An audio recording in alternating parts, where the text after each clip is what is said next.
Shall I compare thee to a summer's day?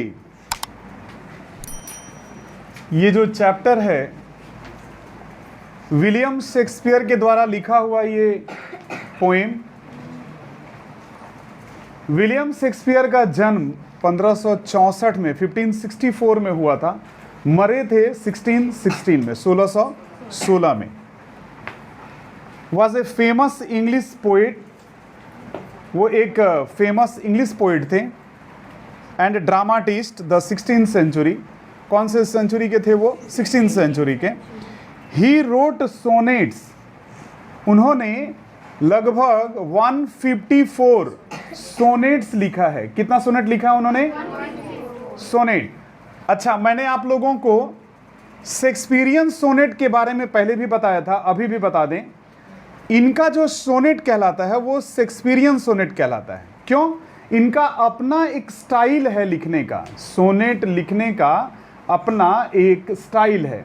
Sonnet poem कहा जाता है 14 line के पोएम को। कितने लाइन के पोएम को?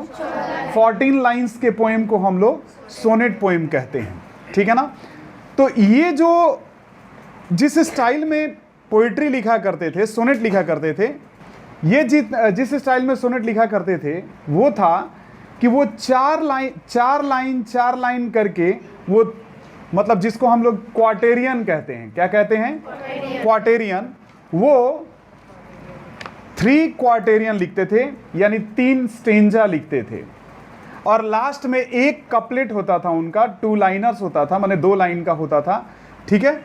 और तब जाकर के ये टोटल ये 3 चौके 12 और 2 लाइन 14 लाइन करके इनका अपना सोनेट लिखने का स्टाइल होता था। ठीक है ना? तो ये पोएम शेक्सपियरियन सोनेट कहलाता था। तो इन्होंने 154 सोनेट्स लिखा था, और ट्रेजेडी से रिलेटेड, कॉमेडी से रिलेटेड, हिस्टोरिकल इवेंट्स से रिलेटेड उन्होंने लगभग मोर और लेस 36 ड्रामा लिखा। इसलिए इनको ड्रामाटिस्ट भी कहा जाता है। कितना ड्रामा लिखा था? 36। Some of his noted works are, कुछ उनके मशहूर जो ड्रामाज हैं, जैसे मैकबेथ, मिडसमर नाइट ड्रीम, है ना, Venus and Adonis, the merchant of Venice, Julius Caesar. आप लोग पिछले जो ओथेलो, ये सब जो आप पढ़ रहे थे ना, तो ये सब विलियम शेक्सपियर के द्वारा लिखा हुआ ड्रामा था, इसलिए इनको ड्रामाटिस्ट भी कहा जाता है। Shakespeare wrote 154 sonnets. Shakespearean sonnet has 14 lines. Shakespearean का भी सोनेट 14 लाइन का ही होता है। Ending in a rhymed couplet. वो कैसे एंड होता है? राइम्ड कपलेट के साथ वो एंड होता है। Shakespeare inquires into the theme of the destruction brought by the time and eternal quality of art which transcends the ravage of time.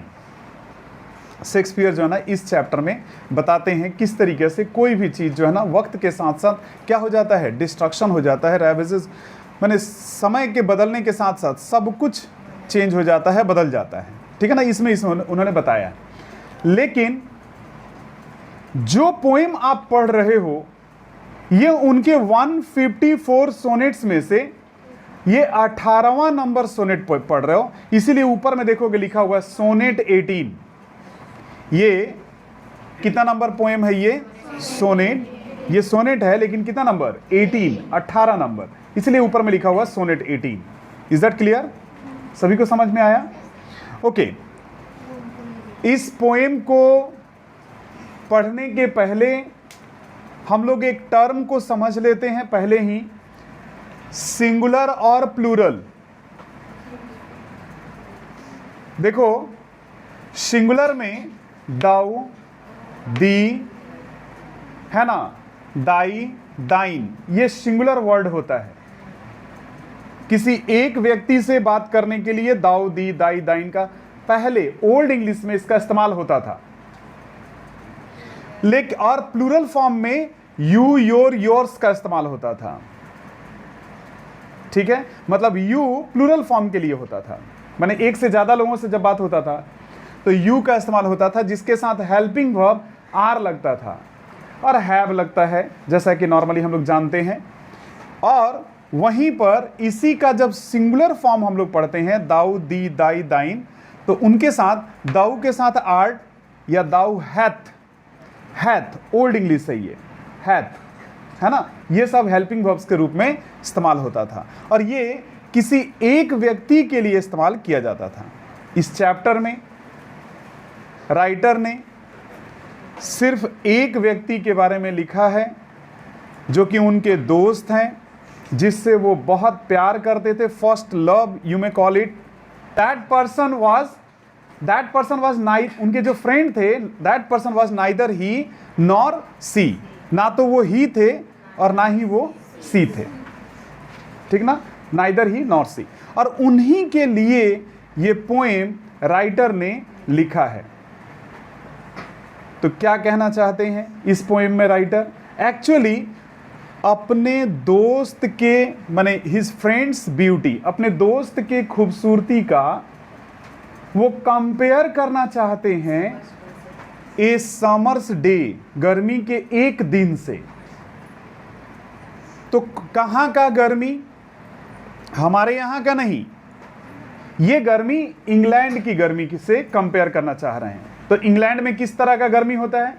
देखो, यहाँ की तरह गर्मी वहाँ नहीं होता। हालांकि मैं गया नहीं हूँ, लेकिन जो हम लोग सुनते रहते हैं, तो जैसा हमारे यहाँ, मतलब नहीं, सितंबर अक्टूबर नहीं, जैसे यहाँ हमारे यहाँ फरवरी मार्च में जो मौसम होता है, जनवरी फरवरी मार्च में जो मौसम होता है ना, न ठंडा न गर्म, है ना, ठंडा थोड़ा सा ज़्यादा, जिसमें हम लोग कोट पैंट शर्ट पहन के घूम सकते हैं, यहाँ वाला, है ना, वही ठंडा वहाँ पर पड़ रहा होता है।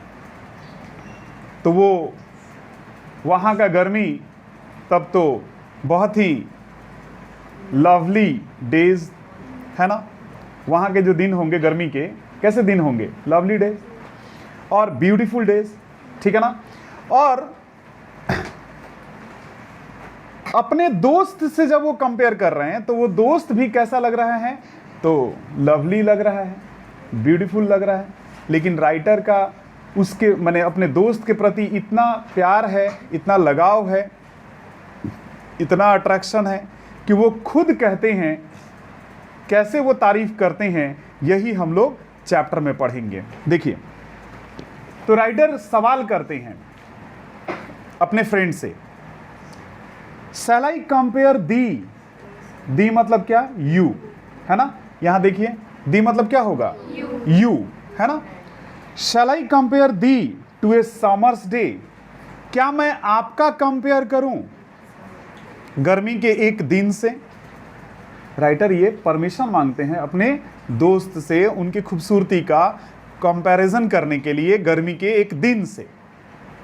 और जवाब भी वो खुद ही देते हैं, उनको ये फीलिंग्स, रियलाइजेशन खुद ही होता है। कहते हैं ना, दाउ आर्ट मोर लवली, आप तो गर्मी के दिन से कहीं ज्यादा लवली हो, एंड मोर टेम्परेट। देखो नीचे में मीनिंग दिया होगा, टेम्परेट मतलब होता है माइल्ड, मतलब कूल, आप उससे कहीं ज्यादा माइल्ड हो, टेम्परेट हो। किससे? गर्मी के दिन से। गर्मी के दिन में रफ विंड्स, खराब हवाएं, do shake the darling birds of May.